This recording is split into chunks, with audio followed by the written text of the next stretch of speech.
ओम शांति। आज 13 अप्रैल 2022 है।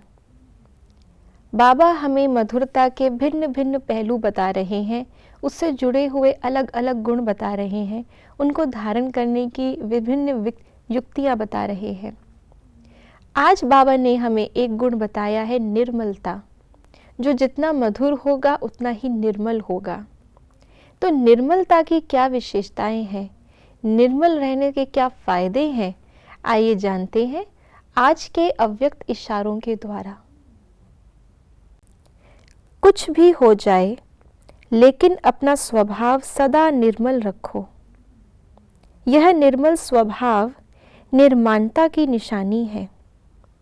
तो अंडरलाइन करो, निर्मल स्वभाव, बिल्कुल शीतल। बात जोश दिलाने की हो लेकिन आप निर्मल हो। ऐसी निर्मल निर्माण चित्त वाली आत्माएं ही निर्माण का कार्य सहज कर सकती हैं।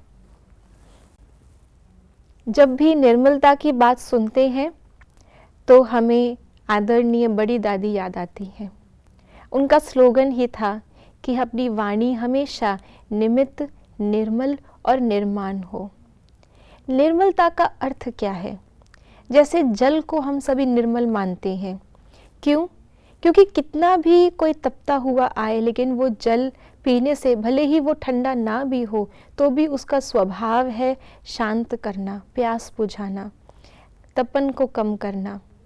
और इस विशेषता के कारण आप देखें तो जल हमेशा, जितना भी उसको उकसाया जाए, जितना भी जोश दिलाया जाए, जितना भी उसको गर्म किया जाए, अल्टीमेटली वो ठंडा हो ही जाता है। और निर्मलता के कारण एक कहावत भी है कि पानी की लकीर, पानी पर आप लकीर नहीं बना सकते। क्यों? क्योंकि उसका स्वभाव निर्मल है। यहाँ आप लकीर बनाते जाएंगे और वहाँ वो लकीर मिटती जाएगी।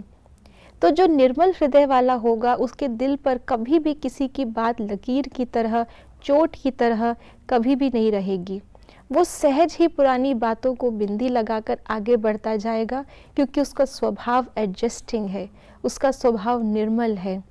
तो ये सब कुछ आता है, इस सब का जो मूल पेरेंट गुण है वो है मधुरता।